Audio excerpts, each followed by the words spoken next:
શ્રી વલ્લભાધીશ કી જય, શ્રી ગુસાઈજી પરમ દયાળ કી જય, શ્યામ સુંદર શિવને મહારાણી કી જય. ગઈ શિબિરમાં આપણે શીતકાલ ઉષ્ણકાલનો પ્રકાર, સેવા પ્રકાર બધું જ જોયો અને સમજ્યો હતો. મને આશા છે કે સમજણ પડી હશે, અને ન પડી હોય તો મારો પર્સનલ નંબર લઈ અને તમે મને પર્સનલી જે પૂછવું હોય સેવા વિશે બધું જ પૂછી શકો છો. ઉષ્ણકાલમાં તો શ્રી યમુનાજીની સેવા હોય છે. શ્રી યમુનાજી વિશે તો આપણે બધા જાણતા જ છીએ, જાણે જ છીએ, આપણી માં છે. અને એમના યુથનો સેવા પ્રકાર ઉષ્ણકાલમાં આખામાં ચાલે છે. હવે આપણે આજે જોશું શ્રાવણ મહિનાનો પ્રકાર. ઉષ્ણકાલ પછી હવે આવશે શ્રાવણ મહિનો. તો વરસાદ, ઠાકોરજીને સોહાવતો મોસમ, ઋતુ અને ઠાકોરજીને સોહાવતી હિંડોળાની સેવા આપણને બધાને એ મહિનામાં મળે છે.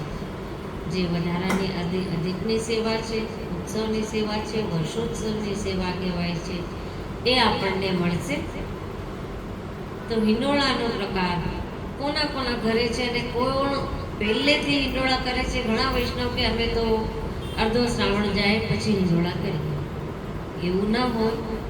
પછી પોતાના ગુરુ ઘરની આજ્ઞા પ્રમાણે કરતા હો તો મને વાંધો નથી, મને એમાં કંઈ વિશેષ જાણકારી પણ નથી. અમારે ત્યાં તો જે સેવા પ્રકાર છે તે શરૂઆતથી ત્રીજથી અમારે હિંડોળા રોપણ થઈ જાય છે, અધિવાસન થઈ જાય છે અને ઠાકોરજી હિંડોળામાં બિરાજે છે. તો કોણ કોણ હિંડોળાની સેવા પહોંચે છે મને બતાવો.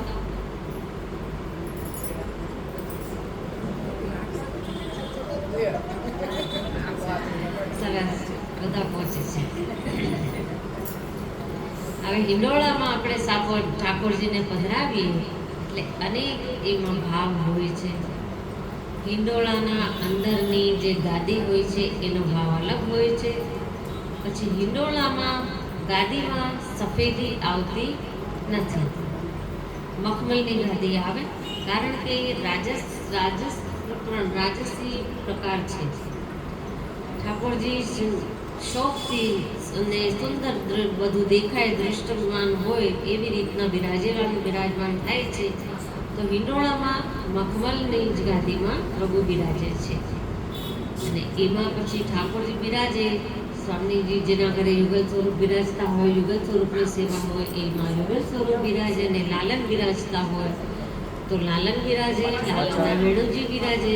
અને શ્રીહસ્ત નીચેનો જે આપણે નિત્ય નિયમ પ્રમાણેનો તકીયો હોય એ પણ મખમલનો આવી જાય, લાલ મખમલ. બીજા કોઈ કલરનો મખમલ આપણે ચાલે નહીં, લાલ મખમલ આપણે આવે. અને લાલ રંગ યશોદાજીના પ્રેમનો રંગ છે, બ્રજભક્તોના પ્રેમનો રંગ છે, એ મેં પહેલાં તમને બતાવ્યું હતું.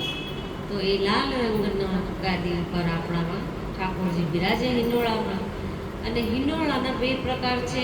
ઝુલાવવું એટલે ઝુલાવીએ તો એકવાર ઠાકોરજી આપણે નજીક આવે અને પાછા દૂર જાય. એટલે નજીક આવે એટલે સંયોગનો ભાવ, અને દૂર જાય એટલે વિપ્રયોગનો ભાવ. તો વ્રજભક્તોને એટલો ક્ષણ પણ વિપ્રયોગ ઠાકોરજીનો સહન નથી થતો કે હિંડોળો અમારાથી છે, છોટો ક્ષણ એક દૂર ગયું તો પણ અમારા પ્રભુ અમારા હૃદયથી, અમારા અંતરથી દૂર થયા. એવી રીતે આપણે હિંડોળાનો પ્રકાર વ્રજભક્તોનો અંતરનો પ્રકાર હોય છે. પણ આમ તો હિંડોળા આપણે ઉત્સવનો જ પ્રકાર છે. નિત્ય ઉત્સવ પ્રસન્નતાથી આપણે હિંડોળાના કરીએ, અલગ અલગ પ્રકાર. પહેલાં સાદા 10 દિવસોમાં સાદા હિંડોળા આવે, સુરંગ હિંડોળા કહીએ, જેને હિંડોળો લાલ રંગનો હોય છે. સુરંગ હિંડોળા, સુરંગ એટલે લાલ અને સુરંગ એટલે સારો રંગ, પ્રભુને ગમે એટલો એવો રંગ. તો સુરંગ હિંડોળા હોય છે. એના પછી મનોરથના હિંડોળા ચાલુ થાય છે. જે આપણા મનોરથ પ્રમાણેના હિંડોળા હોય કે અમારે આજે ફૂલના હિંડોળા કરવા છે, કે શાકભાજીના હિંડોળા કરવા છે, કે ફળના હિંડોળા કરવા છે, કે સૂકા મેવાના હિંડોળા, અનેક પ્રકારની સજાવટો જે આપણા મનમાં મનોરથ હોય એ બધા જ મનોરથ પ્રભુ આપણા શ્રાવણ મહિનામાં હિંડોળા દ્વારા પૂર્ણ કરે. કેવી અલૌકિક કૃપા છે કે આપણા મનોરથ હોય, ગમે ત્યારે મનોરથ થઈ જાય કે આજે મારે હિંડોળો કરવો છે, તો એવી રીતે ન થાય. જ્યારે જે પ્રભુએ ઋતુ પણ નક્કી કરી રાખી છે કે આ ઋતુમાં આ પ્રમાણે સેવા થશે, શ્રી ગુસાઈજીની કૃપાથી એની કાનીથી આપણને આ બધું જ મળ્યું છે કે અનેક ઋતુઓની અલગ અલગ પ્રકારની સેવા, આભરણ, શૃંગાર અને ભાવ હોય છે. શ્રી મહાપ્રભુજીના સમયમાં તો એટલો જ પ્રકાર હતો, બિલકુલ સાદો પ્રકાર, ગુંજામાલા અને મોરચંદી. કારણ કે એ વખતે એ જ ઉપલબ્ધ થતું હતું અને વૈષ્ણવથી ન પણ બની શકતું હોય એવું પણ બને. પણ શ્રી ગુસાઈજી જ્યારે પ્રગટ થયા અને શ્રી ગુસાઈજીએ જ્યારે સેવા સંભાળી, ત્યારે ગુસાઈજીએ આપણા ઠાકોરજીની સેવામાં વિશેષ રંગોળી પૂરી દીધી અને એ રંગોળીમાં રંગ ભરી દીધા. શ્રી ગુસાઈજીની કૃપાથી આપણે સેવા પ્રકારમાં આટલો બધો આનંદ અને અનુભવ આપણા માટે પ્રસ્તુત કર્યો. તો આપણે શ્રી ગુસાઈજીની કૃપા હંમેશા માનવાની છે, જે આપણા માથે હંમેશ માટે વિરાજે છે અને રહેશે. તો એ થયો આપણે શ્રાવણ મહિનાનો પ્રકાર. હવે એમાં આવે પછી ઠકરાણી ત્રીજ.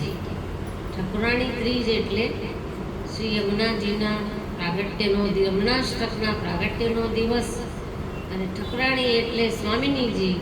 તો એ દિવસે આવે લાલ બાંધણીના વસ્ત્ર અને કાચના હિંડોળા.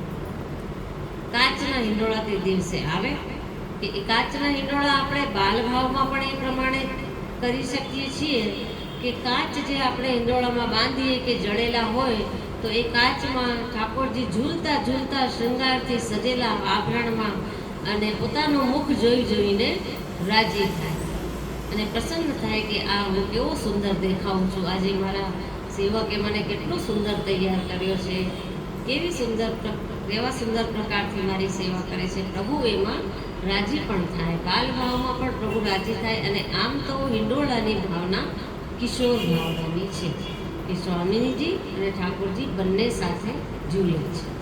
બ્રજમાં અનેક જગ્યાએ ઝૂલે છે, અનેક જગ્યાએ ઝૂલાના પ્રકાર આપણે જોઈએ છીએ. યાત્રામાં બ્રજમાં જઈએ છીએ તો હવે જાશું જ્યારે આપણે 26માં, ત્યારે પણ આપણે એ આનંદ લેશું કે ક્યાં ઝૂલાનો પ્રકાર છે, ત્યાં બધું જ આપણને ત્યાં જાણકારી મળી જાય છે. તો એ પ્રકાર આપણે જોશું. તે પછી શ્રાવણ મહિનો પૂરો થયા, એમાં આવે નાગ પાંચમ. બધા જ એમાં અલગ ઉત્સવ શ્રાવણ મહિનામાં આવે. નાગ પંચમીના દિવસે વલ્લભકુળના ઘરે દેહલીનું પૂજન કરાય છે. એ દેહલીનું પૂજન એટલા માટે કરાય છે કે યશોદાજીએ ઠાકોરજી માટે દેહલી આપણામાં બહુ શુદ્ધ પવિત્ર ગણાય. પહેલાં તો ઉંબરા હોતા મકાનોમાં, જૂના મકાનોમાં ઉંબરા હોતા. ઉંબરા ઓળંગીને આપણે ઘરમાં જઈએ ને ઓળંગીને ઘરની બહાર આવીએ. હવે તો ટાઇલ્સો આવી ગઈ એટલે ઉંબરા ગયા. તો જ્યારે ઉંબરાનું પૂજન શ્રી યશોદાજી એટલા માટે કર્યું કે ઉંબરાથી આવતો કોઈ પણ દોષ કોઈ પ્રકારનો હોય તો મારા પ્રભુ સુધી ન પહોંચે. હું ઉંબરાનું પૂજન કરું છું કે મારા ઠાકોરજીનો શુભ વિચાર છે, મારા ઠાકોરજીનો સારો વિચાર છે. યશોદા મૈયા ઠાકોરજી માટે બધાને હાથ જોડવા તૈયાર છે.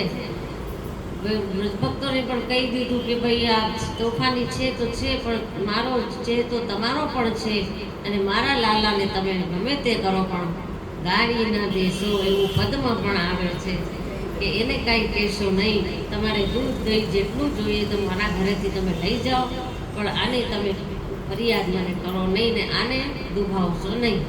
એ શ્રી યશોદાજીનો ભાવ છે. તેથી અમારે ત્યાં બહુ બેટીઓ દેલી પૂજન કરે છે, જે નાગપંચમી હોય છે. તે પછી આવે આપણે રક્ષાબંધન. રક્ષાબંધનમાં આપણે રાખડી બાંધીએ છીએ. રાખડીમાં 2 જણાનો પ્રકાર આવે છે, શ્રી દ્રૌપદીજીનો અને સુભદ્રાજીનો. દ્રૌપદીજીએ પણ ઠાકોરજીને રાખી બાંધી હતી અને સુભદ્રાજી ઠાકોરજીના બેન હતા, એટલે ઠાકોરજીને સુભદ્રાજીએ રાખી બાંધી હતી. એમ તો પુરાણોમાં રક્ષાબંધનની અનેક કથાઓ આવે છે અને બધા જ વ્રજભક્તોએ પણ ઠાકોરજીને રાખી બાંધી છે. તો એ રાખડી બાંધવાથી ખાલી આપણે લૌકિકમાં એવું ગણતા હોઈએ છીએ અને માન્યતા હોય છે કે મેં આને રાખી બાંધી છે એટલે આ મારો ધર્મનો ભાઈ છે. એ આપણો લૌકિક પ્રકાર છે, લૌકિક ભાવ છે. પણ યશોદાજીએ પણ ઠાકોરજીને રાખડી બાંધી છે. યશોદાજીએ એ ભાવથી બાંધી છે કે આ હું સૂત્ર બાંધું છું, તેથી મારા લાલનની રક્ષા થાય. રક્ષાના ભાવથી યશોદાજીએ રાખી બાંધી છે. અને વ્રજભક્તોએ પણ કે અમારા લાલનને કંઈ થાય નહીં, અમારા પ્રભુને કંઈ થાય નહીં, તેથી અમે અમારા તરફથી રક્ષાસૂત્ર, રક્ષા રાખીને કહેવાય રક્ષાસૂત્ર, તે રક્ષાસૂત્ર પ્રભુને બાંધીએ છીએ.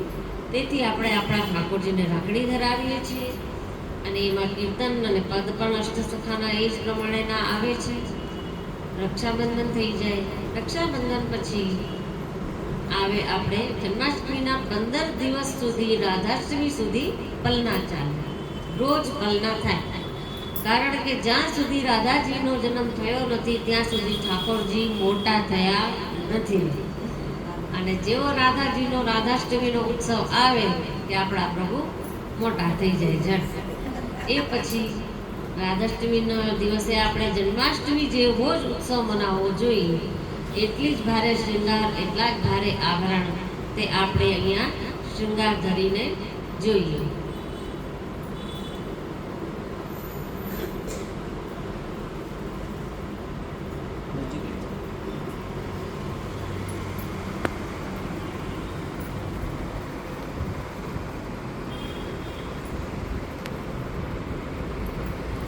મેં બતાવ્યું હતું કે શૃંગાર 2 પ્રકારના હોય છે, રીતના અને વિપરીતના.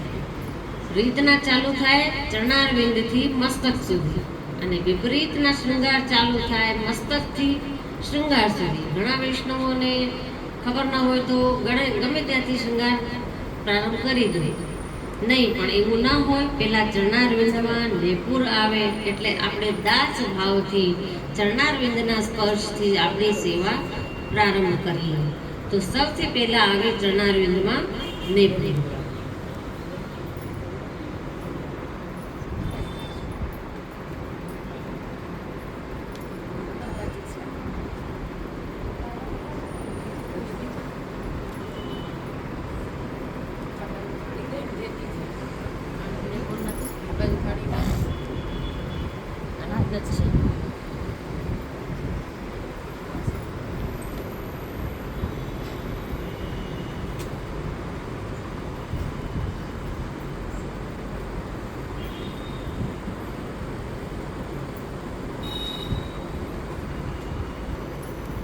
મેં બતાવ્યું તો એ પ્રમાણે આંટી દઈને આપણે શૃંગાર ધરાવવાના. મોતીથી બંધનામ કરી દેવાનું કે ગાંઠ વાળવાની ક્યારેય નહીં.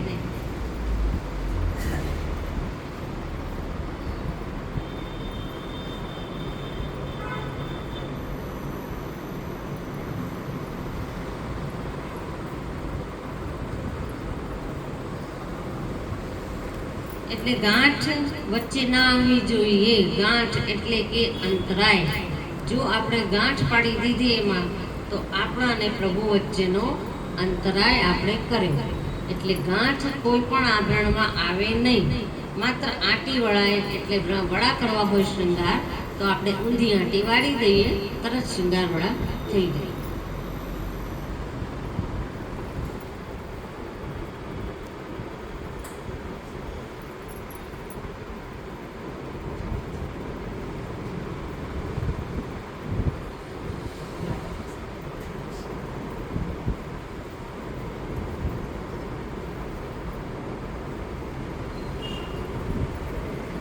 આ થઈ ગયા ચરણારવિંદના ને પૂરા વડે થઈ ગયા. પછી એના પછી આવે કટી મેખલા. ચરણારવિંદથી ઉપર ચડીએ આપણે એટલે કટી સુધી પહોંચીએ તો આવે કટી મેખલા.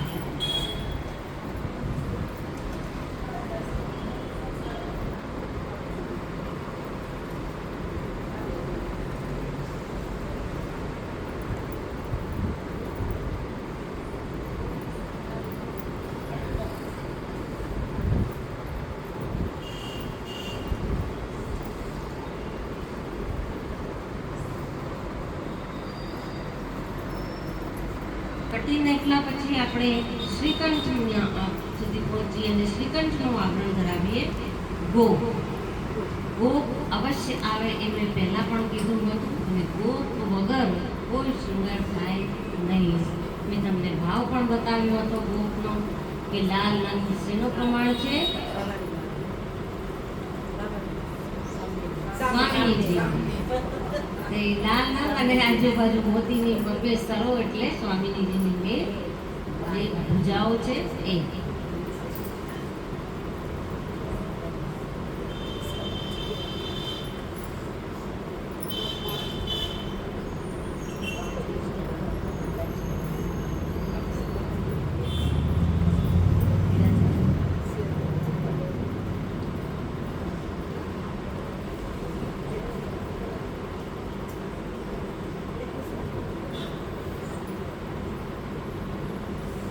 લગાવ ઠાકોરજીને શૃંગાર ધરાવવામાં સહાયક હોય છે, કેમ કે લગાવ દ્વારા શૃંગાર ઠાકોરજીના શ્રેયમાં ટકી રહે, વડા ન થઈ જાય.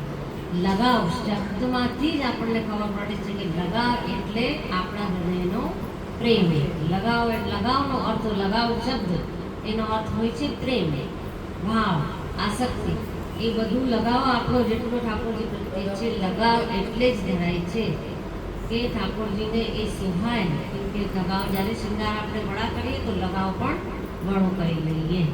શ્રી મસ્તકનો લગાવ હોય એનો વાંધો નહીં, એ કેશના ભાવથી આપણે ધરાવીએ છીએ એટલે એ લગાવ રહે. બાકી લગાવ જે વધારાનો આપણે ધરાવ્યો હોય એ વડો થઈ જાય. અને બહુ વધારે લગાવ ધરાવવાનો નહીં.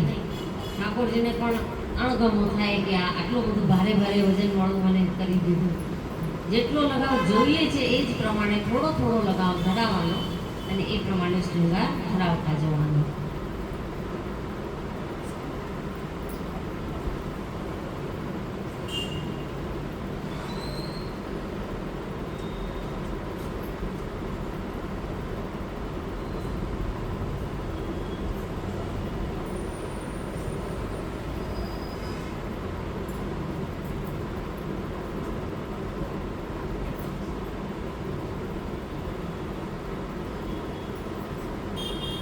આને કહેવાય છે વાઘ નખો, જે જન્માષ્ટમીથી રાધાષ્ટમી સુધી દરરોજ આવે અને વામન દ્વાદશીના દિવસે આવે અને નરસિંહ ચતુર્દશીના દિવસે આ વાઘ નખો આવે, એ ઉત્સવમાં આવે.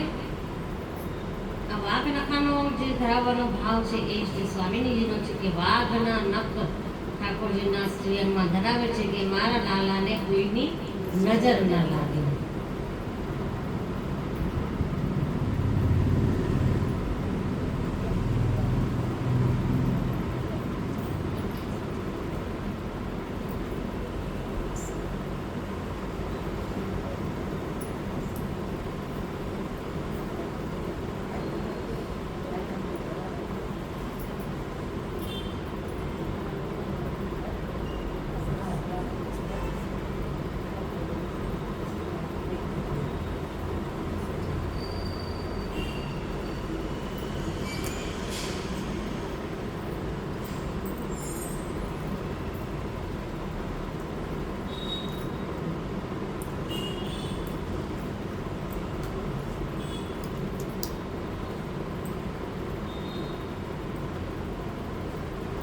એના પછી સૌથી ઉપર આવે હાંસ.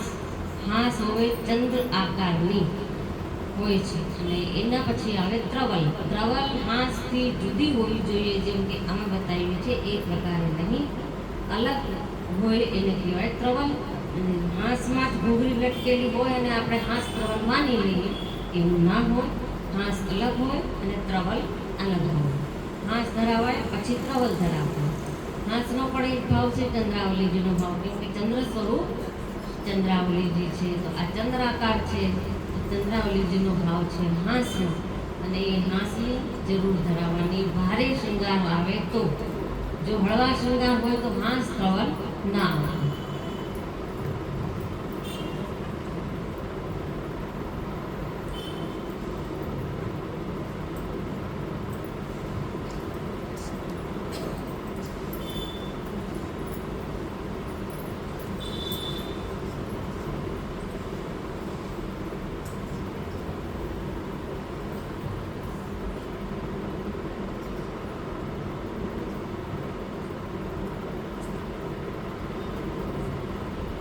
પછી આવે કુંડળ. કુંડળ જે પણ ભારે ભારે શૃંગારમાં જ આવે. મેં તમને બતાવ્યું હતું, ફુલેજોડમાં આવે, ટીકારામાં આવે, સેહરામાં આવે અને મુકુટમાં આવે. એમાં કુંડળ આવે. અને સાદા ચંદ્રિકા અને ચમકની ચંદ્રિકા અને જેટલી ચંદ્રિકાઓ જે પ્રકારની લખેલી આવે આપણે સેવા પ્રકારમાં, એમાં કોઈમાં કુંડળ ન આવે. અને કાનના આપણને ઘણા વૈષ્ણવ કુંડળ હોય કે કર્ણફૂલ હોય ને કુંડળ જ કે, પણ એ કુંડળ અલગ વસ્તુ હોય છે અને કર્ણફૂલ એ અલગ હોય છે. કર્ણફૂલ એટલે ફૂલ આકારના ગોળ ઘાટના, એમાં મોતીના હોઈ શકે, જડાઉ હોઈ શકે, ફિરોજાના હોઈ શકે, નીલમના હોઈ શકે, મૂંગાના હોઈ શકે, માણેકના હોઈ શકે. એ બધા પ્રકારના કુંડળ હોય અને કર્ણફૂલ હોય. અને કુંડળ હોય 4 પ્રકારના: મત્સ્યાકૃત, મયુરાકૃત, મકરાકૃત અને મીના માછલી આકારના. 4 પ્રકાર. મત્સ્યાકાર એટલે એ થઈ ગયું. પછી મકરાકૃત થઈ ગયું અને એક પાંદડી આકારના કુંડળ આવે, આપણે કેરી આકારના, એ પણ આવે છે. એટલે 4 જાતના કુંડળ આવે. એ પણ 4 ભાવથી જ આવે. મત્સ્યાકૃત હોય એ થોડોક આકરો ભાવ છે, કેમ કે મત્સ્ય છે, મગર છે, પણ એ પણ ઠાકોરજીની સન્મુખ આવીને નીચું મોઢું કરીને હોય છે, એટલે કે નમી ગયો, એનો પણ વિનમ્ર ભાવ થઈ ગયો સેવામાં. અને મત્સ્યનું મોઢું નીચે હોય અને એનો જે પાછળનો ભાગ હોય એ ઊંચું હોય, એ પ્રકારે કુંડળ ધરાવવાનું. મયુરાકૃતમાં મયુરનું મોઢું નીચું હોય અને પીછા ઉપર હોય, એ જ પ્રકારે ધરાવવાનું. અને મીનાકૃતમાં પણ હોય, મત્સ્યાકૃતમાં પણ માછલીનું મોઢું નીચું હોય અને પાછળનો ભાગ એનું ઊંચું હોય. ઠાકોરજી સન્મુખ બધી વસ્તુ નમેલી હોય, ઊંચી કોઈ ન હોય. ખીલોનામાં પણ આપણે ગાય ને જે હાથી ને બધું આવે છે, હાથી આપણે લઈએ, ઊંચી સૂંઢવાળા હાથી નહીં. એની સૂંઢ સીધી અને નીચી હોય, એ જ સૂંઢવાળા હાથી આપણે સીડીના ખીલોનાઓમાં આવે છે. એ પ્રકારે હાથી ધરાવવાના. અને ઠાકોરજીની માળામાં પણ આપણે જો પુષ્પ પરોવીએ છીએ તો બધાને ખબર જ છે કે નમેલા ઊંધા પુષ્પ પરોવવાના, આમ સીધા ઊંચા પુષ્પ નહીં. એ માળા આપણા ઠાકોરજીને ના આવે. પુષ્પ નમેલા નીચા જ રહેવા જોઈએ. અને વચ્ચે થાક પણ એટલા માટે હોય છે કે થાકમાં આપણે મર્યાદાની જે માળા જોઈએ એમાં આખા ગુલાબ હોય કે કોઈ પણ ફૂલ એવો પણ હોય કે જેનો પાછળની દાંડી ઠાકોરજી બાજુ હોય ને ફૂલ બહારની બાજુ હોય, એટલે એ આપણા ઠાકોરજીમાં ચાલે નહીં. આપણે તો પ્રભુને થાક હોય એમાં પણ ફૂલ બધા એકમેક થઈ જાય અને પછી ઠાકોરજી સન્મુખ થાક બનીને ભક્તો બિરાજે. એ પ્રકારની ભાવના છે. તો પુષ્પ પણ આપણે નમેલા અને નીચા જ મુખવાળા હોય. પુષ્પની માળા પણ એ જ ભાવની હોય.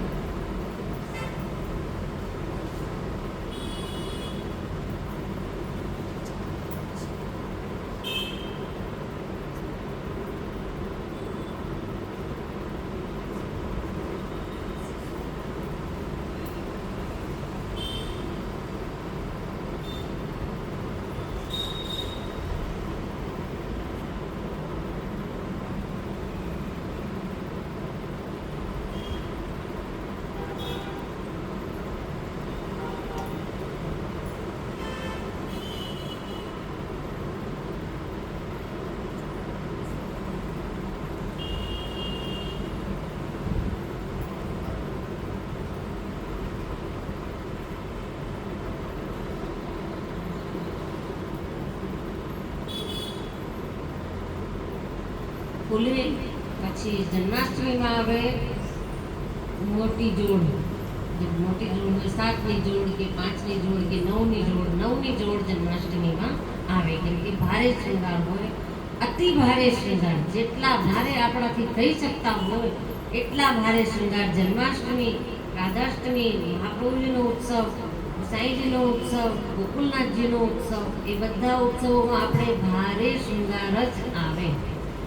ભલે ઉષ્ણકાળમાં મહાપ્રભુજીનો ઉત્સવ આવે છે તો મોતીના હળવા શૃંગાર લેવાના, બહુ જણાવોથી ભારે ભારે નહીં, પણ માળાઓ વધારે ધરાવીને ઠાકોરજીને સુંદર લાગે, ભારે લાગે કે મેં આજે સારા સારા કર્યા છે, એવા ઠાકોરજી રાજી થાય એ પ્રમાણેના ભારે શૃંગાર ધરાવવાના.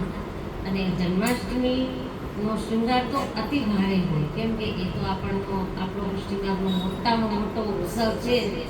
બે ઉત્સવ મોટા ગણાય, એક તો જન્માષ્ટમી અને બીજું મહાપ્રભુજીનો ઉત્સવ. કેમ કે બંને ઉત્સવ, પ્રાગટ્ય ઉત્સવ આપણા માટે મહત્વના છે કે મહાપ્રભુજી પ્રગટ્યા તો જ આપણે આ પુષ્ટિ માર્ગનો પુષ્ટિ મહારસ ધ્યેય પ્રગટે. એ મહારસ આપણને જે સેવા રસ છે, સત્સંગનો રસ છે, જે પણ રસ છે આપણને પ્રગટાવવા માટે શ્રી મહાપ્રભુજી પ્રાગટ્ય થયું તો જ આપણને એ બધું ખ્યાલમાં આવી શકે છે. તો આ બે ઉત્સવ તો આપણા માટે બહુ જ મહત્વના છે. ઠાકોરજી એ ઉત્સવની પહેલા ઉત્સાહથી રાહ જોતા હોય છે કે ક્યારે આ ઉત્સવ આવે અને મારો આ જે સેવક છે જેના માટે હું બિરાજું છું, આ મારો જે છે. ઠાકોરજી તો આપણને કે આ મારો છે, પણ આપણે પ્રભુને કહીએ કે મારો પ્રભુ એ મારા લાલન, એમ આપણે પણ મારો શબ્દ આપણા અંદર હોવો જોઈએ કે મારો આ જે સેવક છે એ મારો આજે બહુ સાદા સરસ શૃંગાર કરશે, મને સરસ સરસ સામગ્રી અરોગાવશે. જેટલી પણ દૂધઘરની સામગ્રીઓ છે, જે દૂધઘરની સેવા કરતા હોય એના માટે પણ આપણામાં જન્માષ્ટમીના સેવા પ્રકારમાં જોવું પુસ્તકમાં અનેક સામગ્રીઓના નામ દૂધઘરના છે કે દૂધઘર ધરાવતા વૈષ્ણવને પણ મનમાં ખલલ આવે નહીં કે મેં ઓછી સામગ્રી ધરાવી નહીં. દૂધઘરની એટલી બધી સામગ્રી હોય છે. જલેબી હોય, ગુલાબજાંબુ હોય, મલાઈ હોય, બાસુંદી હોય, ખીર પણ દૂધઘરમાં આપણે કરી શકીએ છીએ, જે ચોખાની ન હોવી જોઈએ, સામાની કરીએ કે સાબુદાણા આપણામાં ના આવે એ કરીએ. અનેક પ્રકારની ખીર ધરાવી શકીએ છીએ. અનેક પ્રકારના આપણે શીરો પણ દૂધઘરમાં સિદ્ધ કરીને દૂધમાં કરીને ધરાવી શકીએ છીએ. બધા વૈષ્ણવ કે અમે તો ખાલી દૂધઘરની સેવા કરીએ છીએ, એમાં પણ દૂધ મિશ્રીની સેવા છે તો શું ધરાવીએ છીએ? અરે પણ દૂધઘરની અનેક સામગ્રીઓ હોય છે. તમે પહેલા સામગ્રી પ્રભુ માટે શીખો. શીખવાનું એમ નહીં કે હવે ઉંમર થઈ આ ઉંમરે શું શીખવાનું, આવી નિરાશા આપણામાં પુષ્ટિ માર્ગમાં ના ચાલે. કેમ કે ઉંમર તો આપણી પ્રભુ જોતા જ નથી. આ ગરડો છે કે બુઢી છે કે કાળી છે કે ધોળી છે કે એ પ્રભુને જોવાનું કામ નથી. પ્રભુ જોવે છે આના હૃદયનો ભાવ, પ્રેમ મારા પ્રત્યે કેટલો અને કેવો છે એ આપણા પ્રભુ જોવે છે. તો મારે તો હવે શું શીખાય, હવે ક્યાં શીખવા જાઉં? અરે આપણે આપણા જે વસ્તુ જોતી હોય તો જોતી જોઈએ જ. મને આ વસ્તુ તો ગમે એમ કરીને આપણે પ્રાપ્ત કરી લઈએ છીએ, ગમે ત્યાંથી લઈ આવીએ છીએ, જઈને પૂછીને લઈ આવીએ, એને પૂછીએ ક્યાં મળે. તો આવી રીતે આપણે આ સેવા પ્રકારના પણ ઘણા જ ક્લાસો ચાલતા હોય, ઘણી સામગ્રીઓ શીખવવાવાળા વૈષ્ણવ જે ઘણા એવા પહોંચેલા વૈષ્ણવો છે અને વલ્લભકુળ પણ છે. તો આપણે પૂછીને સુંદર સામગ્રી શીખીને અનેક પ્રકારની સામગ્રીઓ પ્રભુની સેવામાં આપણે પ્રભુને ભોગ ધરાવી શકીએ. અને ચકડી ધરાવતા હોય એની તો વાત જ અલગ છે, એનો આનંદ જ અલગ છે. એનો તો આખો દિવસ અને આખો સમય સેવામાં વયો જાય તો પણ એને સમય ઓછો લાગે. ત્યારે મારે આ રહી નથી ગયું ને અનસકડી અને સકડી ધરાવતા પ્રકારના વૈષ્ણવો તો સેવામાં જ ઊંડે સુધી ડૂબેલા હોય છે. જ્યાં સુધી સેવામાં અંદર હોય પ્રભુ સન્મુખ, ત્યાં સુધી એની સેવાની ભાવના જાગૃત જ થતી હોય છે અંદરથી કે આજે તો મારે પ્રભુનો ઉત્સવ છે, જન્માષ્ટમીનો ઉત્સવ છે, આજે તો મોટામાં મોટો મારા માટે ઉત્સવ છે. તો મારા પ્રભુને આ ધરાવી દઉં એમ કરીને અનેક પ્રકારની સામગ્રીઓ પ્રભુ માટે કરતા હોય છે. ધન્ય છે એ બધા વૈષ્ણવોને જે એટલા સુંદર ભાવથી અને પ્રેમથી પ્રભુને આરોગાવે છે. અને આપણા હાથે પ્રભુ આપણે ગુરુની આજ્ઞાથી, મહાપ્રભુજીની કાનીથી સખડી આરોગે એથી વધારે મહત્વની વાત શું હોઈ શકે? કોઈ મહત્વની વાત દુનિયામાં ન હોય કે આપણા લાલન જે મહાપ્રભુજી દ્વારા વિરાજમાન કરેલા છે એ મેંઢ હોવા છતાં, બધું બતાવેલું હોવા છતાં આપણા હાથની સખડીની સામગ્રી પ્રભુ આરોગે એ આપણા નિજાનંદ માટે છે. પ્રભુ નિજ સેવકને આનંદ આપે છે કે લે હું તારા હાથનું તું જે મને આરોગાવીશ એ બધું જ હું આરોગવા તૈયાર છું. તું એકવાર મારા તરફ કદમ તો बढ़ાવ, તું મારા તરફ પગલાં તો बढ़ાવ, તું મારા તરફ આવ તો ખરી. મારી જે સેવામાં આવે તો હું તારો બધો જ આનંદ તને પ્રાપ્ત કરાવવાનો છું. આવો આનંદ આપણા પુષ્ટિ માર્ગની પુષ્ટિ સેવા સિવાય ક્યાંય મળે નહીં. મળી શકે છે કોઈ મર્યાદા? કોઈ પણ પ્રકારના શૃંગાર હું કોઈનો વિરોધ કરતી નથી. જેને જે પ્રકારે જેના ભાવ હોય, જે પ્રકારે ભાવ હોય એનો એ પ્રકારે સેવા કરે અને સામગ્રી આરોગાવે. પણ આપણા પુષ્ટિ પ્રકાર પૃથક શરણ માર્ગોપદેષ્ટા શ્રી કૃષ્ણ હાર્દરવિદ. પૃથક શરણ એટલે પૃથક માર્ગનો ઉપદેશ આપવા વાળા આપણા શ્રી મહાપ્રભુજી છે.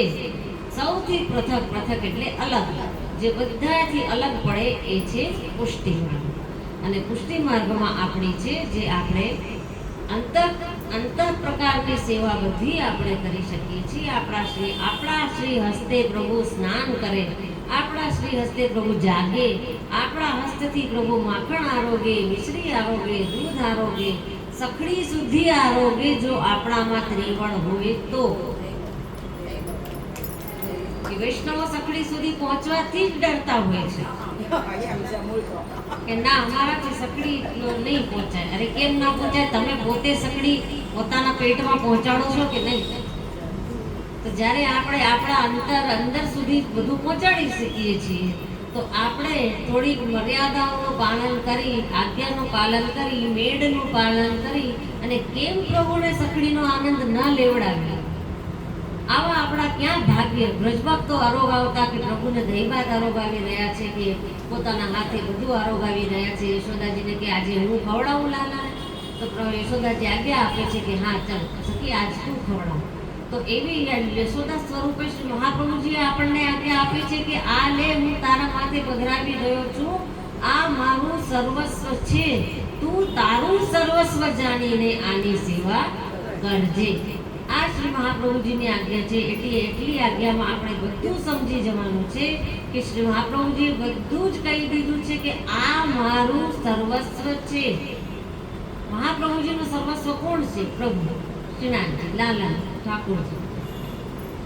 અને પોતાના સર્વસ્વને જે દાન આપી દે એવો કોણ છે આ દુનિયામાં? અરે એની 10 રૂપિયાની વસ્તુ એને ગમતી હોય એ માગીએ તો કે આ નહીં ભાઈ, બીજી તમને આપી દઈશ, પણ આ તો નહીં આપો, આ તો મને બહુ ગમે છે.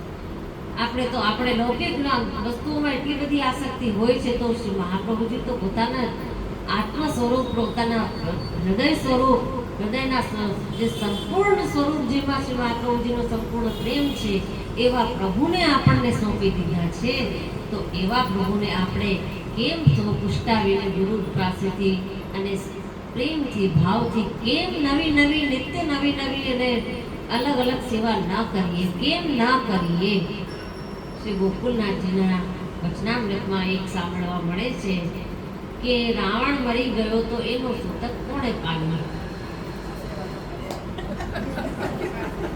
ગોકુલનાથજીના સેવકે પૂછ્યું તો શ્રી ગોકુલનાથજી હસ્યા અને આજ્ઞા કરી કે જે પ્રભુની સેવા બ્રહ્મ સંબંધ લઈને ઠાકોરજી પુષ્ટાવીને જે લોકો સેવા નથી કરતા એ બધાય રાવણનું સૂતક પાલી રહ્યા છે.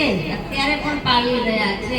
રાવણ તો ક્યારનો મરી ગયો, એને તો આપણે દર વર્ષે બાળીએ છીએ, પણ એનો સૂતક એ લોકો પાડે છે કે જે પ્રભુની સેવા પુષ્ટાવીને નથી કરતા. આપણે શું કામ સૂતક પાલવાનું? આપણે ખુશીઓ ન મનાવવાની, પ્રસન્નતા નહીં મનાવવાની.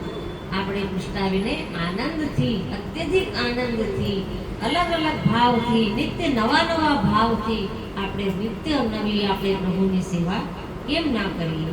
આ શ્રી જન્માષ્ટમીના શૃંગાર ફૂલે જોડ અને ભારે શૃંગાર, આ પ્રભુના હું અત્યારે અહીંયા સુધી શૃંગાર કરી શકી છું, પણ આમાં બત્તી ધરાવીને આટલા બધા શૃંગાર પૂરા થઈ જાય અને નવી અલગ અલગ પ્રકારની માળાઓ આવે.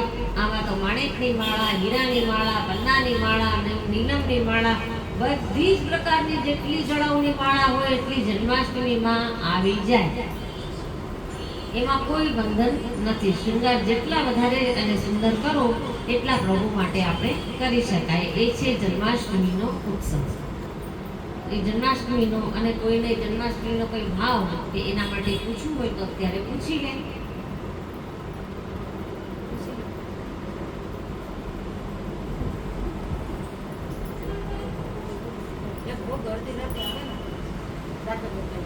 જે પ્રભુની સેવા સાયં સુધી પહોંચતા હોય તો રાત્રે 12 વાગે મહાભોગ આવે, એને કહેવાય મહાભોગ. એમાં અનેક સામગ્રીઓ આવી ગઈ અને બપોર સુધીનો ક્રમ હોય તો પણ ગુરુની આજ્ઞા લઈને કે જન્માષ્ટમીના દિવસે તો પ્રભુ જે અમને આજ્ઞા આપો મહારાજ કે અમે સાંજ સુધીની સેવા પહોંચી શકીએ, આપણે જાણીને જોઈને જઈને ગુરુની આજ્ઞા માંગવાની કે અમે જન્માષ્ટમીના દિવસે સાંજ સુધીની સેવા પહોંચવાની આજ્ઞા માંગીએ છીએ. જો આપણા ગુરુદેવ આજ્ઞા આપી દે તો આખા દિવસે આપણે સેવાનો આનંદ લઈ શકીએ છીએ અને રાત્રે મહાભોગ ધરાવી શકીએ છીએ. મહાભોગમાં દૂધગરની અનેક સામગ્રીઓ આવે, અંસકડીની અનેક સામગ્રીઓ આવે અને સખડીની અનેક સામગ્રીઓ આવે. 5 ભાત આવે, રાયતો આવે, ખીર આવે અને ખાસ આવે પંજીરી. જેમ આપણે લૌકિક 12 વાગે મહાભોગ આવે.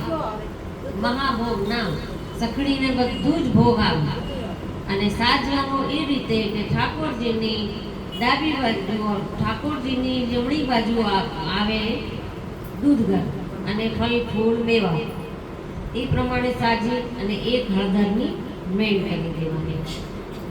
આ બાજુ જમણી ઠાકોરજીની ડાબી બાજુ આવે અનસકડી. અનસકડીની જેટલી સામગ્રી હોય એ ઠાકોરજીની ડાબી બાજુ સાજી અને પછી એમાં હળદરની મેળ કરી દેવાની.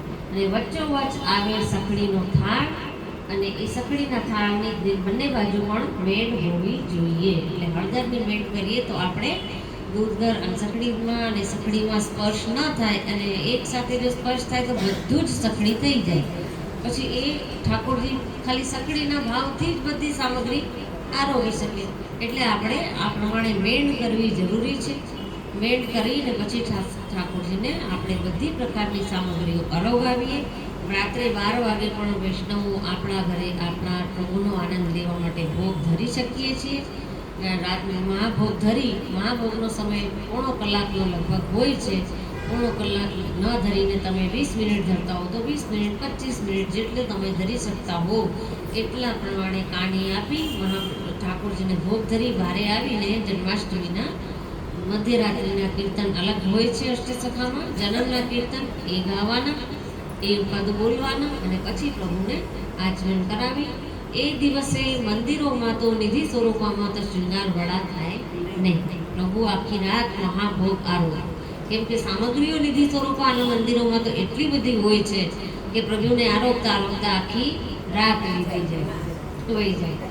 તો પ્રભુ આનંદથી બિરાજીને સામગ્રી આરોગે છે તે મહાભોગની સામગ્રીઓ કહેવાય. તો આખી રાત્રે પ્રભુ બિરાજે છે એમને મન અને સવારે સીધા મંગળા અંદર જ થાય અને સીધા પલનાના દર્શન ખુલે. અને બીજા દિવસે તો જે આનંદ થાય એ આપણા મહા આનંદ છે. મહા મહોત્સવ શ્રી ગોકુલ ધામ નંદ મહોત્સવ એ આપણા નંદ મહોત્સવ બીજા દિવસે આનંદથી મનાવવાનો. ઠાકોરજીને પલના અવશ્ય કરવાના અને પલનાની સજાવટ જરૂર કરવાની. પલના ફૂલના પણ કરી શકીએ છીએ. એ ફૂલનો ભક્તોનો સાત્વિક ભાવ હોઈ શકે છે અને જડાઓ પલના કરી શકીએ છીએ. એવા પટ્ટા સુંદર બનાવડાવીને કે એમાં આપણે જડીએ. સોનાના પલના કરી શકાય. સોનાના ભાવથી આપણે કોઈ લપેટી દઈએ કે ગમે તે કરીએ અને જો આપણે એટલી સક્ષમ હોઈએ તો પ્રભુ માટે સોનાના પલના કરાવી શકીએ. જો કરાવી શકીએ તો જરૂર કરાવવાના. ભલે પછી તમે એને તાળામાં રાખો કે તિજોરીમાં રાખો કે ગમે ત્યાં રાખો, પણ જો આપણે કરાવી શકતા હોય તો કરાવવા જોઈએ. અને એ દિવસે પ્રભુને નિધિ સ્વરૂપોમાં, નિજ મંદિરોમાં, મોટા સ્વરૂપોમાં સોનાના વાસણમાં જ ભોગ આવે. એ બધો ઐશ્વર્યમય શૃંગાર તે દિવસે હોય છે. એ બધું કરવાનું. તે દિવસે નંદ મહોત્સવ સુધીની સેવા, પછી નંદ ઉત્સવ પલના બધું થયા પછી તરત જ રાજભોગ આવી જાય. કારણ કે પ્રભુને આખી રાત્રિનો શ્રમ પડેલો હોય છે તો જલ્દી રાજભોગ થઈ જાય. રાજભોગ આવે, રાજભોગ સરે અને પછી રોજ નિત્ય પ્રમાણે અનુસર થઈ જાય.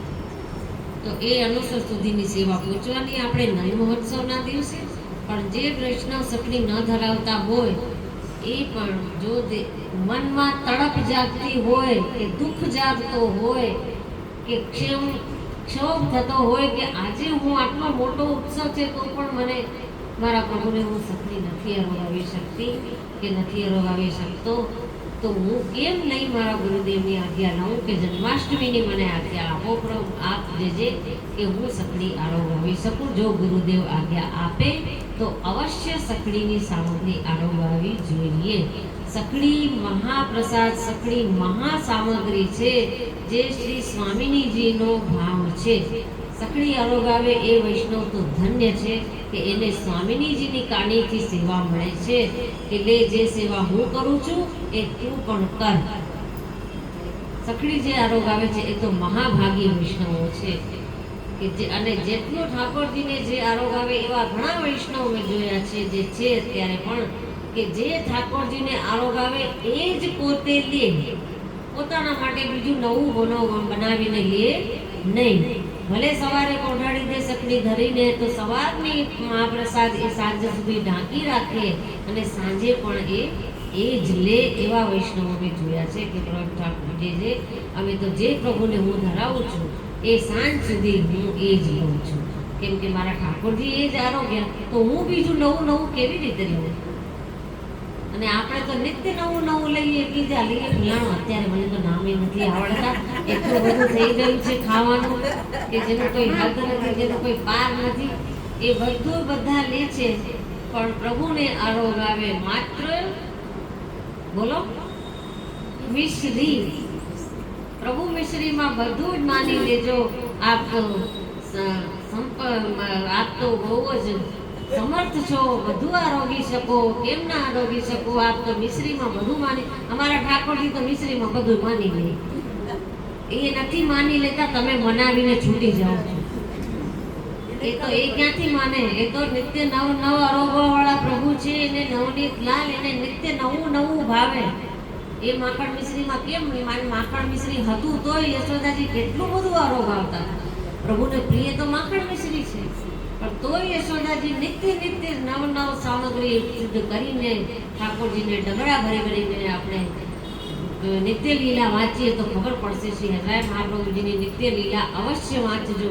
એમાં તમને સામગ્રીના નામ સુદ્ધા બધા મળશે અને એનો પાઠ એક નિત્ય કરવો જોઈએ એવી શ્રી હરિરાય મહાપ્રભુજીની આજ્ઞા છે કે નિત્ય લીલાનો પાઠ તો કરવો અને નિત્ય કરવો જોઈએ. નિત્ય લીલામાં આપણે સવારથી લઈને મંગળાથી લઈને જગાવાથી લઈને પોઢાડવા સુધીની બધી જ લીલાઓનું વર્ણન આવી ગયું છે. એમાંથી ના સમજ પડતી હોય તો પણ સમજ પડી જાય. અને એટલી બધી સામગ્રીઓના ભાવ છે કે આપણે આશ્ચર્યચકિત થઈ જઈએ કે એટલી સામગ્રી પ્રભુ આરોગાય છે અને યશોદાજી આરોગાવે છે. આપણે તો કંઈ જ નથી કરી શકતા. તો પણ આપણા હાથમાં જે છે, આપણા સામર્થ્યમાં જે છે એટલું કરીને આપણે આપણા પ્રભુને અવશ્ય આરોગાવીએ અને ઉત્સવ ઉપર તો અવશ્ય આરોગાવીએ. પ્રભુ રાહ જુએ છે કે આજે ઉત્સવ આવે છે તો મારો આ સેવક મારા માટે કંઈક કરશે. અને દર જન્માષ્ટમી અને મહાપ્રભુજીની ઉત્સવે પ્રભુને વસ્ત્રની જોડ નવી આવે. ગયા જન્માષ્ટમીની જોડ પાછી આ જન્માષ્ટમીએ નહીં ધરાવી દેવાની. નવી જોડને એક જન્માષ્ટમી અને મહાપ્રભુજીનો ઉત્સવ, એ બે ઉત્સવ એવા છે કે નિત્ય નવા જોડ આવે. અને ખેલના દિવસોમાં તો 40 દિવસની જોડ અલગ જ હોય, કેમ કે એ ગયા વર્ષની રંગોથી રંગેલી ચાલે નહીં. એટલે સફેદ વસ્ત્રની જોડ દર વર્ષે ખેલની જોડ તો નવી આવે છે. તો જન્માષ્ટમીની જોડ અવશ્ય પોતાના હાથે સિદ્ધ કરવાની. બજારથી તૈયાર વાઘા લઈને આપણા ઠાકોરજીને ધરાવીએ, એમાં પ્રભુને અસુખ થાય એવી અનેક વસ્તુઓ હોય છે.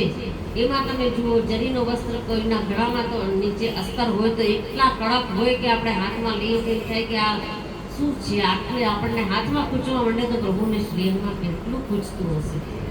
તો એ બધું વસ્ત્ર તૈયાર લઈને આપણે વાઘા ધરાવીએ એવું નહીં કરવાનું.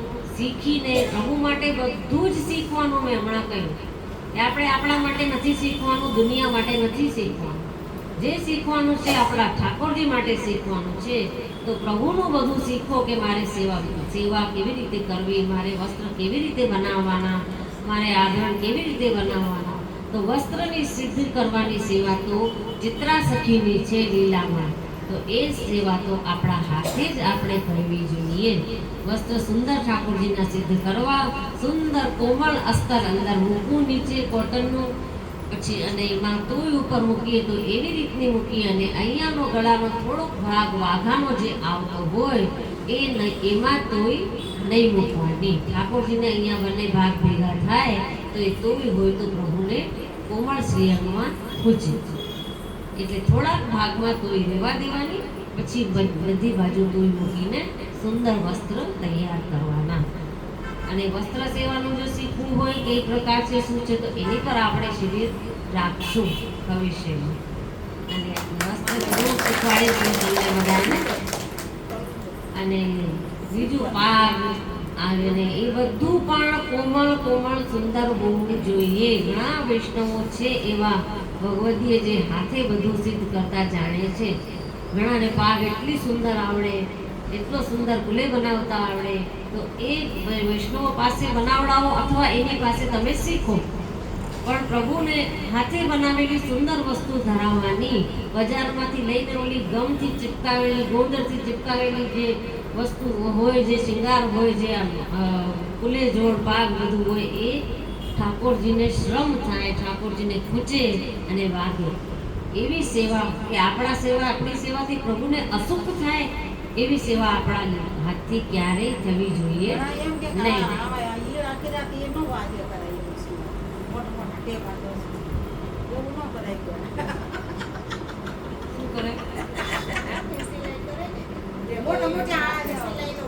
હાથથી સિલાઈ કરાય, મશીનની સિલાઈ ન કરાય. મશીનમાં સિલાઈ કરીએ તો મશીન ફેરતા જ વસ્ત્ર કડક થઈ જાય, એની સિલાઈ કડક થઈ જાય, એ કડક નહીં કરવાની. એટલે એ વસ્ત્ર આપણે હાથે જ સિદ્ધ કરવાના. અને કેમ ના થાય આપણાથી શીખવાનું, સુંદર સિલાઈ એવી લગાડવાની કે પ્રભુને પણ ટાંકા ગોતવા પડે કે આને ક્યાં ટાંકા માર્યા છે, ગોતું તો એવા ટાંકા મારવાના. કેમ કે આપણે આપણો જો કપડું સીવડાવ્યું હોય દરજી પાસેથી, અને જરાક સિલાઈ આવડી થઈ ગઈ હોય કે કોઈ સિલાઈ ઉપર દેખાતી હોય, તરત જ પાછો લઈ જઈએ દરજી પાસે. એ આ શું છે, શું કર્યું, આવું મારે બગાડી નાખ્યું કપડું, આવું કરી નાખ્યું, આવું સીવી નાખ્યું, આવી સિલાઈ મને ન ગમે, આમ ન ગમે. તો પ્રભુને કેમ ગમે? બજારના ખૂંચતા વસ્ત્ર આપણને પ્રભુને કેમ ગમે એમ જરાક વિચાર કરજો સેવા કરતી વખતે. અને પોતાના ઠાકોરજીની બધી જ સેવા પોતાના હાથથી જ કરજો. આપણો આ શરીર છે શેના માટે? આ દેહ શેના માટે છે? આપણે માત્ર પ્રભુ સેવા માટે છે. એને આપણે સ્વસ્થ પણ એટલા માટે રાખવાનો છે કે આપણે ઠાકોરજીની સેવામાં પહોંચી શકીએ. સેવા આપણાથી રોકાઈ ન જાય, બંધ ન થઈ જાય, એટલે આપણે સ્વસ્થ રહેવું છે. તો સ્વાસ્થ્ય પણ આપણો એટલા માટે સારો રાખવાનો છે. શ્રી ગોકુલનાથજી સુધી પણ એવો વિચાર કરતા હતા. આપણે તો કોઈ કંઈ નથી. ગોકુલનાથજીનો પ્રસંગ છે કે એક દિવસે શ્રી ગોકુલનાથજી ઠાકોરજીની સન્મુખ ઊભા હતા, અને શ્રી હરિરાય મહાપ્રભુજી ખબર કરવા આવ્યા કે પધારો, ભોજનની ખબર આવી છે કે આજે અમારે ભોજન નથી કરવા, આજે અમે ભોજન નહીં લઈએ. કેમ નહીં લો કૃપાના? કે અરે અમારો આ દેહ તો નકામો છે, આમાંથી શું સેવા મળે છે? આ ગોકુલનાથજીની આજ્ઞા છે, વિચાર કરો. શ્રી ગોકુલનાથજીને આપણે પહોંચી શકીએ, આપણે એના દર્શન કરીને બસ આપણને ધન્ય માનીએ છીએ, ને એમનો જીવન પ્રસંગ જાણીને આપણે પોતાને ધન્ય માનીએ છીએ. એ આજ્ઞા કરે છે કે મારાથી કંઈ સેવા બનતી નથી, અને ખાઈને અમે ભોજન લઈને એનો શું કામ અમે પોષણ કરીએ? શું કામનો છે આ દેહ? તો શ્રી હરિરાય મહાપ્રભુજીએ જીવના સૌભાગ્ય માટે, જીવના સારા માટે વિનંતી કરી કે તો પ્રભુ આ દેહ અન્ન લીધા પ્રમાણે વગર તો કેમ ચાલશે, અને સેવા કેમ થશે? જેટલી બને છે એ પણ સેવા કેવી રીતે થઈ શકશે? તો આપ જ કોઈ ઉપાય બતાવો કે શું કરવાનું. તો શ્રી ગોકુલનાથજી આજ્ઞા કરી હતી કે 84 વૈષ્ણવની નામાવલીનો પાઠ ભોજન કર્યા પહેલા નિત્ય કરવાનો. એટલે 84 વૈષ્ણવની નામાવલીનો પાઠ કરીને આપણે એ 84 ભગવદીઓને યાદ કરીએ છીએ, એની પાસે ક્ષમા માંગીએ છીએ કે આપના જેવી સેવા અમારાથી થઈ શકતી નથી, પણ અમને ક્ષમા કરશો અને અમારા સ્મરણમાં રહેજો, અમારા હૃદયમાં બિરાજીને આપ અમને ભાવ આપીને અમારા પ્રભુની સેવા અમારાથી કરાવજો. તો આ પ્રમાણે થઈ આપણી આ શ્રાવણ ભાદરવા મહિના સુધીની સેવા. એના પછી દાન લીલા આવે છે. પ્રભુ મોટા થઈ ગયા તરત જ, અને મોટા થતા જ શું ચાલુ કર્યું? લૂંટફાટ કરી. ઠાકોરજી સ્વામીજી જે જન્મ થઈ ગયો રાધાષ્ટમી એટલે ઠાકોરજી તરત મોટા થઈ ગયા અને દાન લીલા કરી. દાન લીલામાં ઠાકોરજીએ પ્રભુએ દાન માંગ્યું બધા વૈષ્ણવો પાસે. તો એ દાન માંગ્યું, એ દાનનો ભાવ પણ એવો છે કે તારા હૃદયમાં રહેલો માખણ જેવો જે કોમળ ભાવ મારા પ્રત્યે છે એ તું મને આપ. એ ભાવનો દાન પ્રભુ માંગે છે, એ પ્રેમનો દાન પ્રભુ માંગે છે કે મને તારો પ્રેમ જોઈએ છે, તે તું મને આપ. એટલે આપણે તો એમ કહી ના શકીએ તો દૂધ દહીં મારે તો બ્રજભક્તોનો પ્રેમ, અને એ વખતે ધ્યાન શેમાં હતું? દૂધમાં, દહીંમાં, માખણમાં, એ બધું કરવામાં. તો કે તો પછી તું જેમાં તું પ્રેમ રાખે છે એ જ વસ્તુ હું તારી પાસેથી લઈ લઈ. એટલે પ્રભુ એની પાસેથી દૂધ દહીં માખણનું દાન માંગ્યું અને દાન આપીને બ્રજભક્તો ધન્ય થયા. અત્યારે વૈષ્ણવોનું જે પ્રકારે જે દાન પોતાનાથી બને છે એ પોતાના વલ્લભ પુણ્યને ગુરુદેવને આપી શકે છે. અત્યારના યુગ પ્રમાણે જે સંભવ છે તે. દાન પછી શું આવે? વામન દ્વાદશી. એ દિવસે વામન ભગવાનની લીલા હોય છે, જે બલિરાજાનું સમર્પણ બલિરાજાએ કર્યું અને વામન સ્વરૂપમાં પ્રભુએ પ્રગટ થઈને એનો ઉદ્ધાર કર્યો. તો આપણામાં જયંતીઓ મનાય છે. વામન પ્રભુની જયંતિ પણ આપણામાં મનાય છે, કારણ કે બલિરાજાની ભક્તિ હતી. છેલ્લી ભક્તિ કઈ?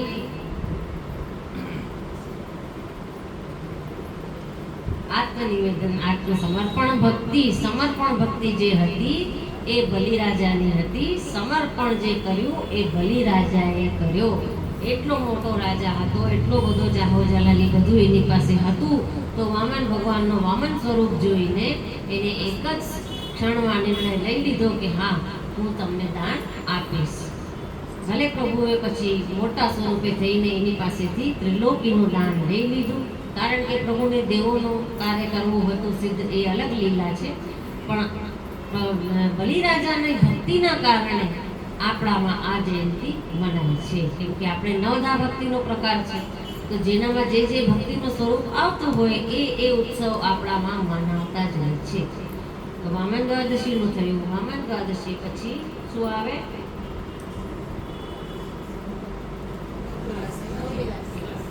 નવવિલાસ, જે ગુજરાતી વૈષ્ણવોને અતિ પ્રિય. ગરબા ગાવાનું કહી દો તો કોઈ રોકાય નહીં, રાત કહી દો તો ઘરે જાય. તો એ નવવિલાસની લીલા પ્રભુએ ચાલુ કરી. વ્રજભક્તો સાથે રાસ કર્યા, મહારાસ કર્યા, અને એટલી કૃપા કરી વ્રજભક્તો ઉપર કે એ શરદ પૂનમની એક રાત્રિને 6 મહિનાની રાત્રિ બનાવી નાખી.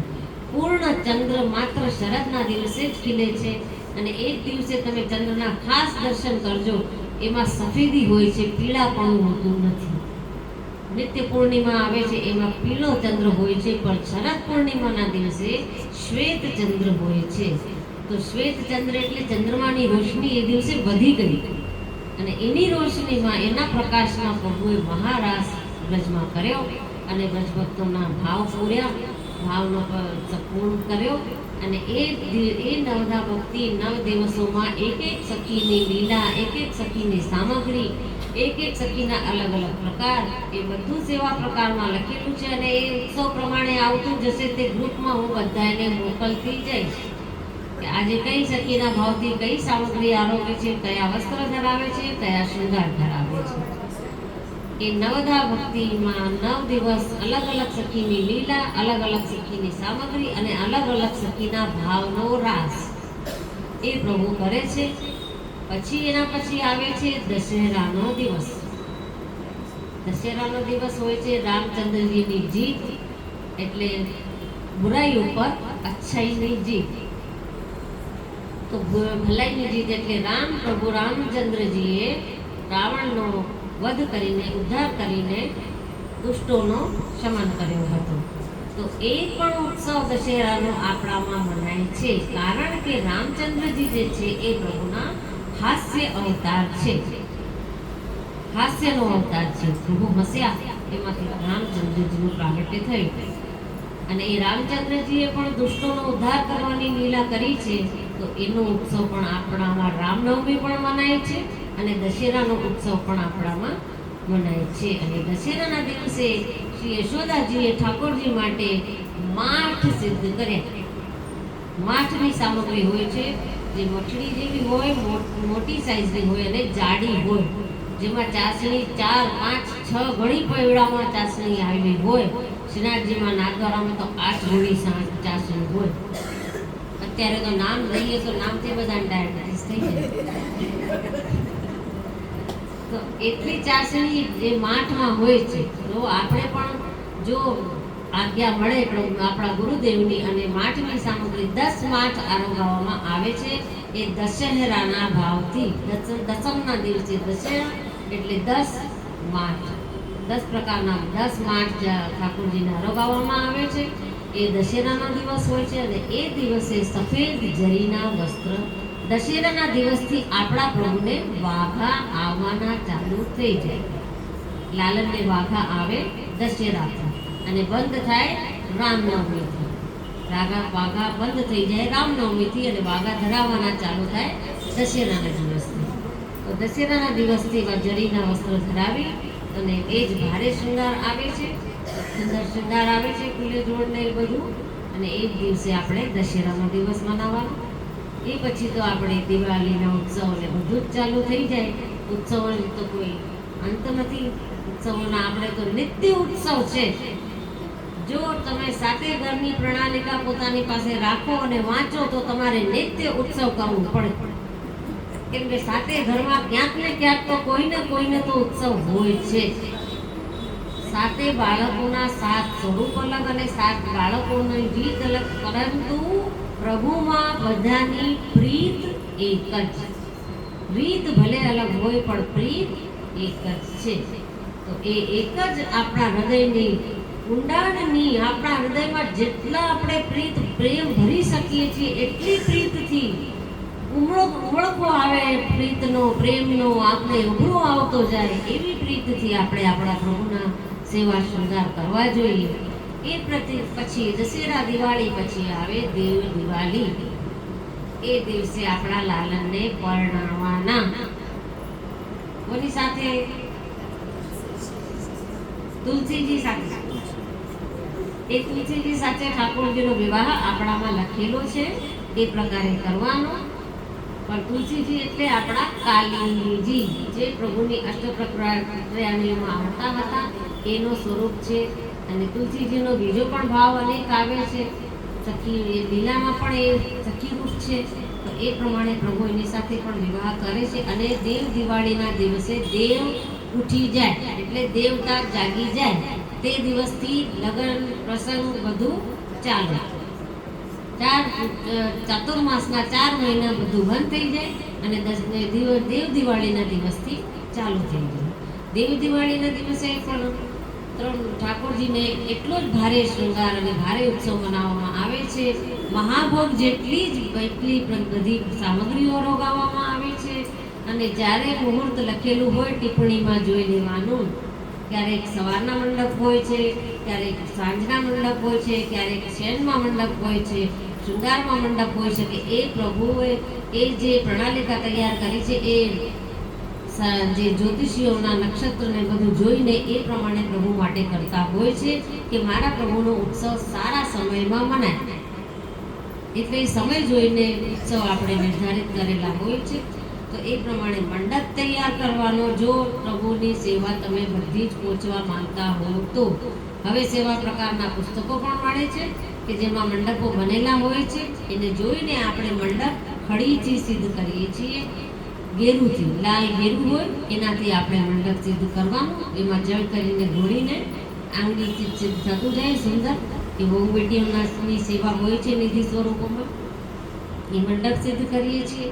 એમાં વચ્ચે 4 સાંઠાનો આપણે 8 સાંઠાનો હોય છે, પણ 4 સાંઠાનો મંડપ બાંધીએ છીએ. 4 સાંઠા ભેગા કરીને ઉપરથી બાંધી દેવાના અને પછી ચારે અલગ અલગ કરીને મંડપ પ્રમાણે ઠાકોરજીને પધરાવવાના ચારે બાજુ. અને વચમાં આપણા ઠાકોરજી ચોકી સાગામાચી ઉપર બિરાજતા હોય એ પ્રમાણે પ્રભુને પધરાવી અને પછી સામે આપણે પ્રભુની સામે તુલસીજીનો કુંડો રાખવાનો. નાનો કુંડો હોય એમાં તુલસીજીનો તાજા સુંદર છોડ હોય એવી તુલસીજી પધરાવવાના. એ તુલસીજી પાસે દીવો રાખવાનો. આ મંડપની ચારે બાજુ ચારે સાંટાઓના જે આપણે શેરડીને કર્યા છે એની જ પાસે દીવા રાખવાના. એ દીવા પ્રગટાવવાના. પછી પ્રભુને મંડપમાં ભોગ ધરવાના. તુલસીજીનું પૂજન કરવાનું. તુલસીજીમાં એક લોટી જલ રેડવાનું અને પ્રભુને ભોગ ધરાવવાના. મંડપ ભોગ આવે પીવાનો તેરો રાખવાનો. પછી મંડપ ભોગ આવી જાય, ભોગ સરાવી અને પછી વલ્લભકુળના બાળકોમાં આ વલ્લભકુળની ઘરની સેવા છે કે 3 વખત પ્રભુની સાગામાચીને ઊંચી કરી અને પછી પધરાવવામાં આવે છે. એને મંત્ર બોલવામાં આવે છે, ઉત્તિષ્ઠોત્તિષ્ઠ પ્રભુ, એ પ્રભુ આપ જાગો. ધીમેથી રહીને પ્રભુને ઉંચકે અને પાછા પધરાવે. એટલે પ્રભુને જગાડ્યા, દેવ જગાડ્યા એમ કહેવાય. એટલે લૌકિક જાગરણ છે. પણ આપણા પ્રભુ તો જાગેલા જ છે. થોડા બોલતા નથી કે લગ્ન કરો કે ગમે તે કરો, પણ આપણે ચાતુર્માસમાં ન કરવા જોઈએ. તો એ પ્રમાણે પ્રભુ જાગે એટલે જાગરણ થાય અને દેવ દિવાળી એ પ્રમાણે ઉજવવી.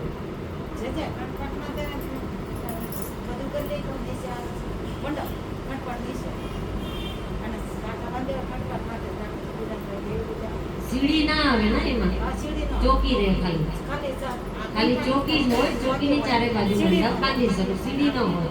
અને જે મંડપ માંડ્યું હોય એની ઉપર ચોકી આવી ગઈ તો એ મંડપ ઠાકોરજીના કામનો ને. હા, મંડપ માંડી એની ઉપર વચ્ચે ચોકી પધરાવવાની.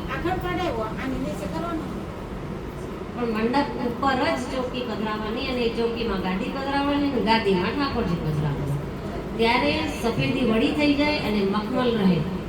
કેમ કે લગ્ન પ્રસંગનો ઉત્સવ છે તો એમાં આપણે સફેદ કે જેવા તેવા વસ્ત્ર ન હોય એટલે ઠાકોરજીને મખમલની ગાદી આવે. સુંદર જડાવ ભરેલો મહોરો આવે ગાદીને અને તકિયાને પણ પડતા આવે જડાવ. એ બધું રાખવાનું અને ઠાકોરજીને દેવ દિવાળીનો ઉત્સવ સંપન્ન કરવાનો. એ પછી આવે આપણે ગોકુળનાથજીનો ઉત્સવ કે ગુસાઈજીનો ઉત્સવ. ગુસાઈજીનો ઉત્સવ. એ પછી આવે આપણે શ્રી ગુસાઈજીનો ઉત્સવ, જે પણ આપણા માટે મહા મહોત્સવ કહેવાય. શ્રી ગુસાઈજી ના પ્રગટ્યા હોત, સેવા પ્રકારનો વધારો ન કર્યો હોત તો આપણને આ સેવા પ્રકાર ક્યાંથી જાણવા મળત? કોણ આપણને બતાવવા આવવાનું હતું કે તમે ઠાકોરજીને આ પ્રકાર વધારો, પ્રભુને આનંદ કરાવો, આ વધારો આટલો કરો અને આનંદથી સેવા કરો? એ શ્રી ગુસાઈજીની આજ્ઞાથી આપણે, એની કારણીથી આપણે કરીએ છીએ. તેથી આપણે શ્રી ગુસાઈજીના ઉત્સવ મનાવવાનો. અને એ દિવસે આવે પીળી સાટીનની જોડ. ત્યારથી શિયાળો આવી જાય એટલે સાટીનના વસ્ત્ર ચાલુ થઈ જાય. પણ કોઈ પણ સાટીનનો વસ્ત્ર કે વાઘા કે ઓઢણી કે અસ્તર વગર બને નહીં. અંદર તો ઠાકોરજીને શ્રીઅંગમાં તો રેશમ પણ ન સોહાય. કોટનનો, ઝીણા કાપડનો, કોમલ કાપડનું અસ્તર જ જોઈએ છે. અને એ અસ્તર બનાવી ધરાવી અને પછી ઉપર તોડી મૂકવાની. સાટીનના અનેક સાટીનના કલરના વસ્ત્ર આવે. પીળો સાટીનનો વસ્ત્ર ગુસાઈજીના ઉત્સવના દિવસે આવે અને એ દિવસની ખાસ સામગ્રી છે જલેબી, જે રસથી ભરેલી છે અને ગોળ ગોળ છે. ચંદ્રાવલીજી પરકીય, ચંદ્રાવલીજીના ભાવની સામગ્રી છે અને પરકીય ભાવ છે. તો એ સામગ્રી ઠાકોરજીને જરૂર આરોગાવવાની. શ્રીનાથજીનો પ્રસંગ બધાને ખબર છે કે રામદાસ ચૌહાણે જલેબી આરોગાવી હતી ગુસાઈજીના જન્મદિવસના દિવસે. ત્યારે પ્રભુ ગુસાઈજીએ પૂછ્યું કે આ કોણે જલેબી આરોગાવી? તો કે રામદાસે આરોગાવી છે, આજે આપનો જન્મદિવસ છે. તો શ્રી ગુસાઈજીના જન્મદિવસના દિવસે ઠાકોરજી આનંદથી જલેબી આરોગ્યા હતા.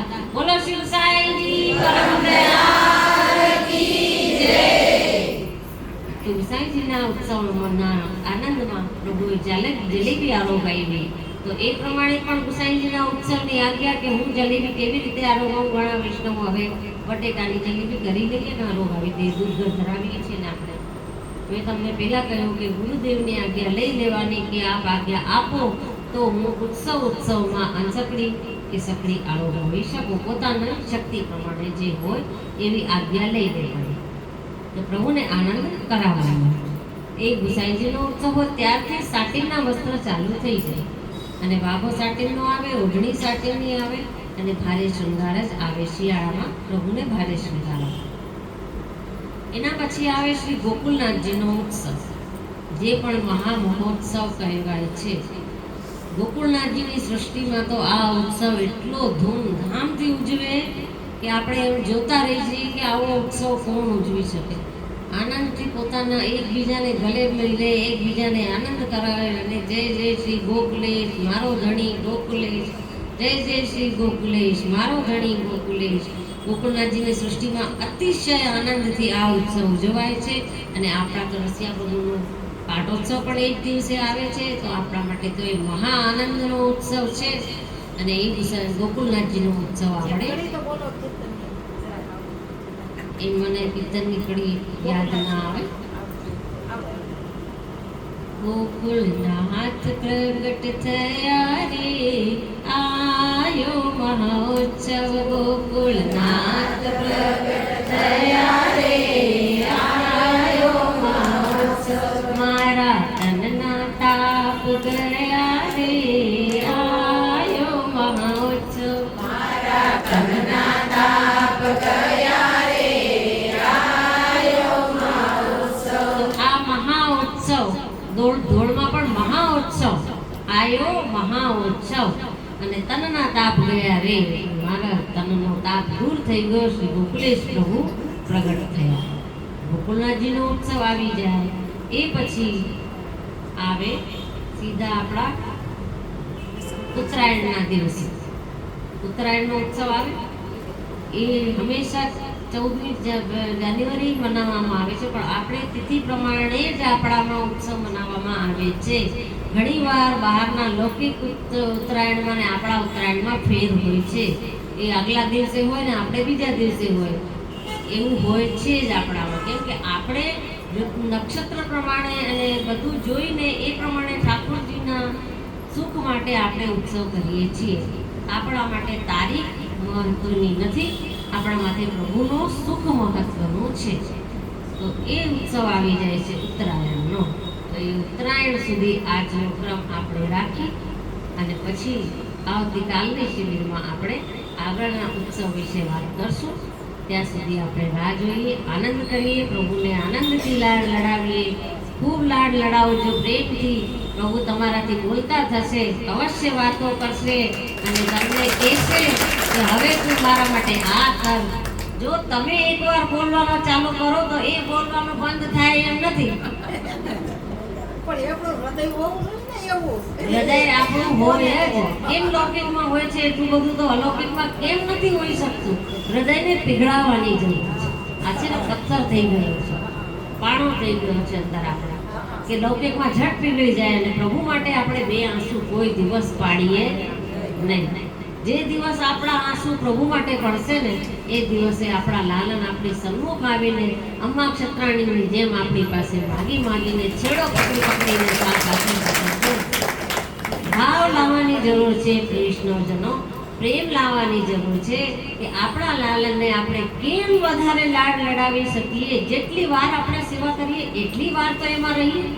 પછી તો આપણે લૌકિકમાં જવાનું જ છે, બધું કરવાનું જ છે. પ્રભુને અમોસર કરાવ્યો, દંડવત કરીને બહાર નીકળ્યા એટલે આપણે પાછું જે આવેશ આપણામાં હતું લૌકિકનું એ પાછું અંદર આવી જાય છે. કઈ વાંધો નહીં, આપણે લૌકિકમાં રહીએ છીએ તો લૌકિક પણ સંભાળવાનો છે, લૌકિકનો ત્યાગ કરવાનો આપણે છે. મહાપ્રભુજીએ પણ આપણને આજ્ઞા નથી કરી કે ગૃહસ્થિત્વ એટલે ઘરનું બધુંય કરો, લૌકિક કરો, બધું કરો, પણ તમે સેવા કરો. અને બ્રહ્મ સન્માન લઈને સેવા કરવી અતિ આવશ્યક છે. જે ન કરતા હોય સાંભળે એને ખાલી લગ્ન કર્યા છે, ધણી સાથે રહેતા નથી. બ્રહ્મ સન્માન એટલે આપણે પ્રભુ સાથે લગ્ન થઈ જાય, માનો છો? તો લગ્ન થઈ જાય પ્રભુ સાથે તો પ્રભુ આપણા અલૌકિક પતિ થઈ ગયા, આત્માના પતિ થઈ ગયા, અલૌકિક પતિ થઈ ગયા. આપણે લૌકિકમાં લગ્ન કર્યા, લૌકિક સાથે રહીએ છીએ, પણ આપણે અલૌકિક ધણી સાથે ક્યારે રહીશું? એ માનીને આપણે રમસમન લઈને સેવા પુષ્ટાવીને આપણા ગુરુદેવ પાસે પ્રભુ સેવા તો કરવી જ જોઈએ. ભલે તમે દૂધગરની સૂક્ષ્મ સેવાથી આગળ વધો, પણ વધો તો ખરા. 2 પગલા પ્રભુ સામે તમે માંડો તો પ્રભુ દોડીને તમારી પાસે આવીને તમારા હૃદયના સિંહાસન ઉપર ન બિરાજી જાય તો મને કહેજો. તો આજની શિબિર આપણે અહીંયા પૂરી કરીએ. શ્રી વલ્લભાધીશ કી જય.